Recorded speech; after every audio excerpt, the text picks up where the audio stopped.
সকালে ঘুম থেকে উঠি, চোখ খুলতে প্রথমেই যা মনে পড়ে সেটা হলো 1 কাপ গরম চা। পাখির ডাক কানে আসছে, চায়ের কাপে চুমুক দিতেই ঘুমটা একেবারেই কেটে যায় আর শরীরে একটু জোর আসে, মনে হয় আজকের দিনটা বেশ সামলে নেওয়া যাবে। চা খাওয়া মানে নিজের সঙ্গে একটু সময়ও কাটানো। কেমন আছো সবাই? রূপা রানীর ঘর বাড়ির নতুন ব্লগে তোমাদের সকলকে স্বাগতম।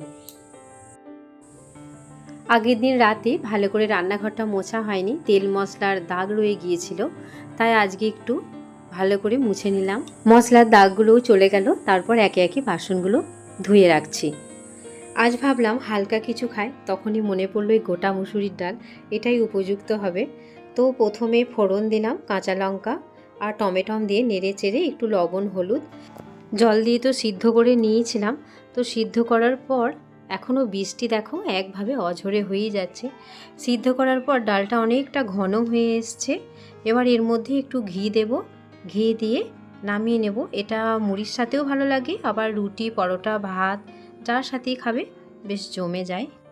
রাতে দীর্ঘক্ষণ না খাওয়ার পর শরীরকে জাগিয়ে তোলার সবচেয়ে সুন্দর উপায় হলো সকালের একটা পুষ্টিকর খাবার।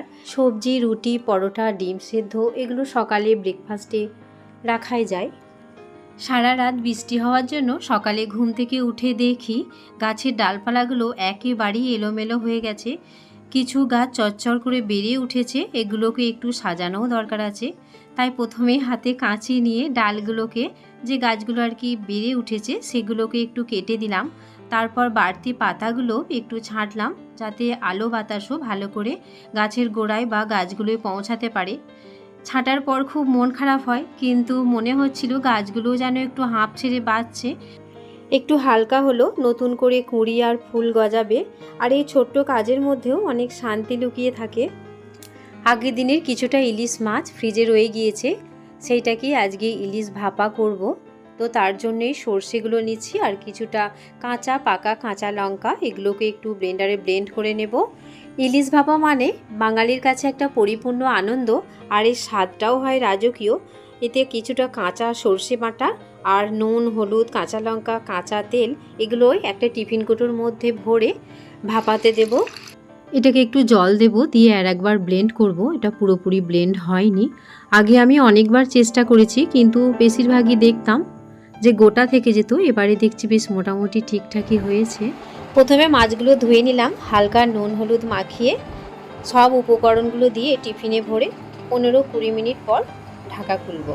বৃষ্টির দিনে দুপুরে অনেকের অনেক রকম আবদার আছে। কেউ বলে পেঁয়াজ ভাজা করে দাও, সেই ছোটোবেলায় কবে খেয়েছি। আবার কেউ বলে মাছের মাথা দিয়ে ডাঁটা চচ্চড়ি। তো সেই জন্যেই ডাঁটা কাটতে বসেছি।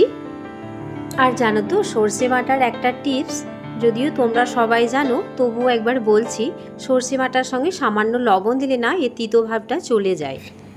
ডাঁটা শাক ভালো করে কেটে ধুয়ে নেব। আর এই শাক জানো তো খুব পুষ্টিকর আর খেতেও খুব সুস্বাদ হয়।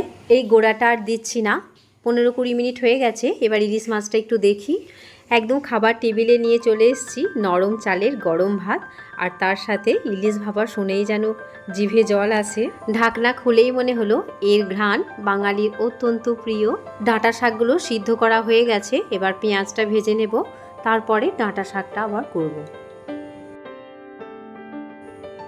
বর্ষাকালে ছাদে জল জমাটা খুব পরিচিত সমস্যা, এটা সবার বাড়িতেই হয়। তো সময় মতো ব্যবস্থা না নিলে ছাদ স্যাঁতস্যাঁতে হয়ে যায়, আবার ছাদে অনেক ক্ষতিও হয়। তাই বৃষ্টি একটু হালকা হতেই ছাদে গিয়ে দেখি অনেক জল জমেছে, পাতা নোংরায় ভর্তি হয়ে গেছে। দেখো শুকনো পাতা, মাটি, ধুলো জমে নালার মুখটা বন্ধ করে দিয়েছে। শ্যাওলা পিচ্ছিল ভাবও হয়েছে। এইগুলো একটু ব্রাশ দিয়ে ঘষে নিলে ভালো হতো, কিন্তু রান্নাটা আমার কমপ্লিট হয়নি, তাই হাত দিতে পারলাম না। যেটুকু হয়েছে এটুকুই অনেক। বাপন অনেকটাই পরিষ্কার করেছে। আর ছাদ পরিষ্কার অপরিষ্কারের ব্যাপার নয়, এটা একটা বাড়ির নিরাপত্তাও, এটাকে সুন্দর করে রাখাও এটা আমাদের একটা দায়িত্ব। তো জল জমে থাকলে আবার মশার ডিম পাড়ারও ভয় আছে, কারণ বর্ষাকাল তো। মাথার ওপর ঝিরঝির বৃষ্টি পড়ছে আর চারপাশের গাছপালাগুলো ধুয়ে মুছে সজীব হয়ে উঠেছে। একেই বোধহয় বলে প্রকৃতির হাতছানি। দেখো এরই মধ্যে 2-3 বালতি নোংরা ফেলা হয়ে গেছে, এখন একটা কর্নার বাকি আছে। কয়েকদিন খেয়ালও করা হয়নি। আর এখান থেকে নিচে সিঁড়ি ভেঙে নিচে গিয়ে নোংরা ফেলার সম্ভাবনায়, তাই ওপর থেকেই নিচে ফেলছে। আর পাইপের মুখটা দেখো কতটা ক্লিয়ার হয়েছে। আমি আবার ওখানে রান্না চাপিয়ে এসেছি, মানে শাক চচ্চড়িটা চাপিয়ে এসেছি, যাই নিচে গিয়ে দেখি, না হলে আবার ধরে যাবে। আজকে এখন আমার স্নানও হয়নি, এখন গিয়ে স্নান করব, তারপর আবার ডাইনিং টেবিলে খাওয়া দাওয়ারগুলো সাজাতে হবে। সবাইকার খিদেও পেয়েছে, প্রায় 1টা বাজতেই চললো। ডাইনিং টেবিলে খাবার সাজানো শুধু খাবার পরিবেশনই নয়, এটা এক ধরনের ভালোবাসা, যত্নও বলতে পারো। এখানে যে ডাল সিদ্ধ আর আলু সিদ্ধটা দেখছো, আলু সিদ্ধটা হচ্ছে আমি নেব, আর ডালটা হচ্ছে ছেলের জন্য। আর যা যা রান্নাগুলো করলাম সবই এখানে এনে সাজিয়েছি। আর স্যালাড হিসাবে যেটা আছে সেটা হচ্ছে পাতিলেবু আর পেঁয়াজ আর একটু কাঁচা লঙ্কা। ভাতটা গরম ধোঁয়া ওঠা অবস্থায় পরিবেশন করা হলো না, কারণ ভাতটা অনেকটাই আগে হয়ে গেছে। তো এই মাঝখানে সাজানো গোছানোর পেছনে যে পরিশ্রম, মনোযোগ লাগে, সেটা কেউ কখনো খেয়াল না করলেও নিজের মনে একটা প্রশান্তি আসে। ও ফ্যানটা বোধহয় চালাতে বলছে। তো আজ এইটুকু অন্যরকম দিন হলো, এটাই মনে করে একটা মনের মধ্যে অন্যরকম আনন্দ। আর কি সুন্দর দেখো, একটা বেল ফুল ফুটেছে। আজকে অনেক দিন ধরে না বাইরে বেরোনো হয়নি বৃষ্টির জন্য, ওই একটিবার হয়তো বেরিয়েছি, কিন্তু জলটা বেশ অনেকটাই ছেড়েছে। আমি ভাবলাম যে জায়ের মেয়ে আর আমি একটু বাইরের দিকে যাই, ঘুরে আসি, একটু জল কাদা ঘেঁটে আসি আর কি। বাছারি কুকুরগুলো আর কোথায় যাবে, আমাদের দোকানটাতেই আজকের আশ্রয় নিয়েছে। আমাদের গ্রামটি একদম স্বপ্নের মতো, সবুজ মাঠ ঘাট, আঁকাবাঁকা রাস্তা, অনেক সৌন্দর্য লুকিয়ে আছে। বর্ষাকালে এর রূপ তো একেবারেই বদলে যায়। আমরা এই রাস্তাটা দিয়ে যাব আমাদের খেলার মাঠে, যেটা আমরা খেলার মাঠ বা স্কুল পড়া বলি। তো সেখানে একটা কদম গাছ আছে, কদম ফুল ফুটেছে কিনা দেখতে যাব। এরপরেও যদি মানা পা ধোয়, জানি না ওর পায়ের ছালগুলো আর থাকবে কিনা। এটা নিয়ে 4বার না 5বার ও পা ধোয়া হলো। ভিডিওটা ভালো লাগলে একটা লাইক করবে, সাবস্ক্রাইব করার অনুরোধ তো রইলই।